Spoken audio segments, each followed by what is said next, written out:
Today was President Obama's inauguration for his second term, and his speech included some really good moments, which I'll tell you about in a second, some questionable moments, and then some standard moments because it's President Obama. So, first of all, I'm incredibly tired of all the rhetorical flourishes. Here's an example.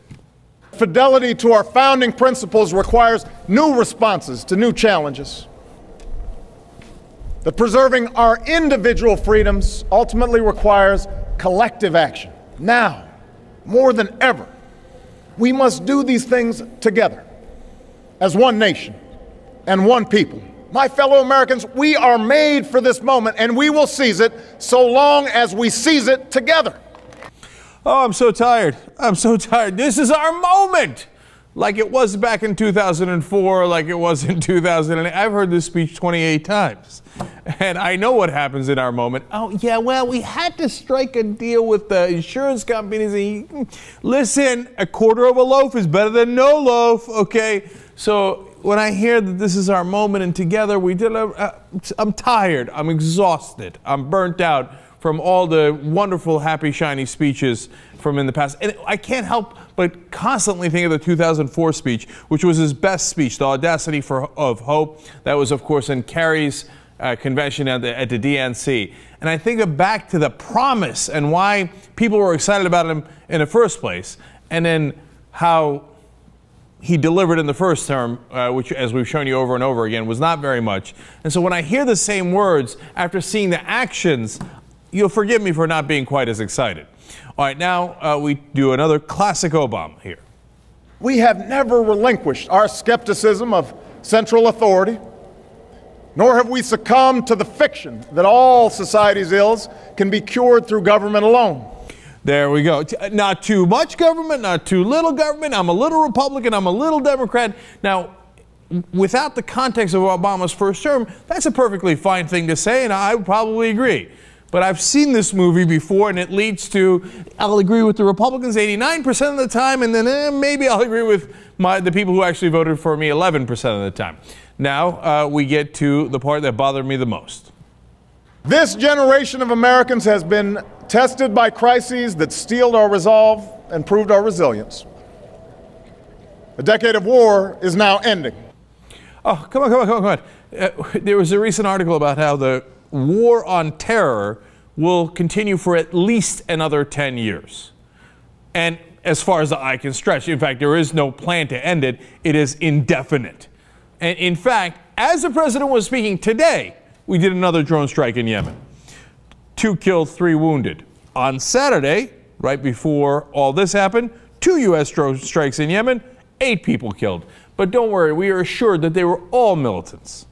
So now, earlier reports of how in Pakistan and Yemen we've killed possibly thousands of civilians, including hundreds of children. Don't worry, they're Muslim, they're all militant, and by the way, the war has ended, but it will never end. You'll forgive me for being tired of this rhetoric. On the upside, though, we did have some good moments in this speech. Now, here's the president fighting back against Republican ideology. Let's watch. We recognize that no matter how responsibly we live our lives, any one of us, at any time, may face a job loss or a sudden illness or a home swept away in a terrible storm. The commitments we make to each other through Medicare and Medicaid and Social Security, these things do not sap our initiative, they strengthen us.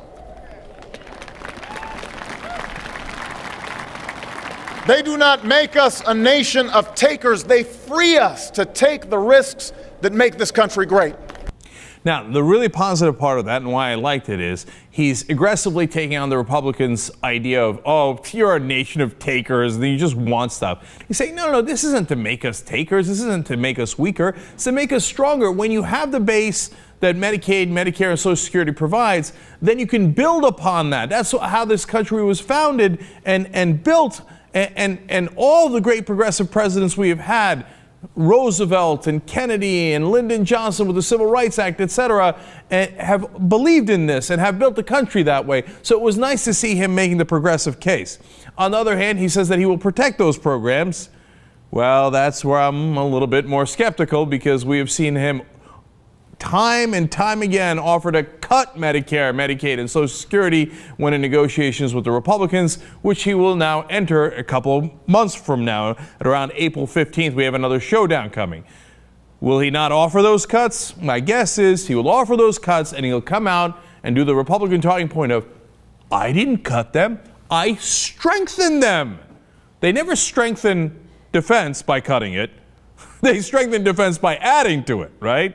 But when it comes to those programs that help you, usually they cut it, so his actions are much more important than his words, even though I like those words. But here is the historic moment in the speech that it really was important. We, the people, declare today that the most evident of truths, that all of us are created equal, is the star that guides us still. Just as it guided our forebears through Seneca Falls and Selma and Stonewall, just as it guided all those men and women, sung and unsung, who left footprints along this great mall, to hear a preacher say that we cannot walk alone, to hear a king proclaim that our individual freedom is inextricably bound to the freedom of every soul on earth. He did two really important things there. One, he connected gay rights to civil rights and women's rights. Seneca Falls, obviously a seminal moment in women's rights history, Selma and civil rights, and Stonewall and gay rights. And later he would go on to make an even bigger case for gay marriage, gay rights, and it's the first time that has ever been mentioned in an inauguration for the president. So it's a historic moment. Now, we told you before, look, obviously part of the calculus there was that the president got a tremendous amount of donations from the gay rights community. But it doesn't matter. He's doing the right thing here. So we have to analyze how he got there, but we have to also celebrate the good moments in history, and this was one of them. So that's fantastic. Now, finally, the part that drives me crazy about President Obama is his overall philosophy. We must act knowing that our work will be imperfect. We must act knowing that today's victories will be only partial, and that it will be up to those who stand here in 4 years and 40 years and 400 years hence to advance the timeless spirit once conferred to us in a spare Philadelphia hall. So, again, if it was removed from context and somebody said, hey, look, we get partial victories and Rome wasn't built in a day and we build up to it, I would say I agree. I know building up this show, we had many partial victories and we didn't get there in one day. Knowing the context of President Obama, it appears to me that he's saying, hey, listen, man, I'm going to get you my goal is to get you a partial victory, and then I'll let some brother take it 400 years from now. Okay, you'll get your full victory way down the road. And when you see what he is saying today in the context of what he did in his first term, we see he does not have what he pretended to have, of course, at the beginning of his campaigns, the fierce urgency of now. Now, that was a phrase borrowed from Martin Luther King. In fact, Martin Luther King gave a speech called How Long, Not Long, where he said back in 1965, quote, I know you're asking today, how long will it take? I come to say to you this afternoon, however difficult the moment, however frustrating the hour, it will not be long. You see that juxtaposition? One guy saying, I'm going to try for partial victory. Another guy saying, no, no, no, we're going for the whole thing. We're not going to get it overnight. But how long? Not long.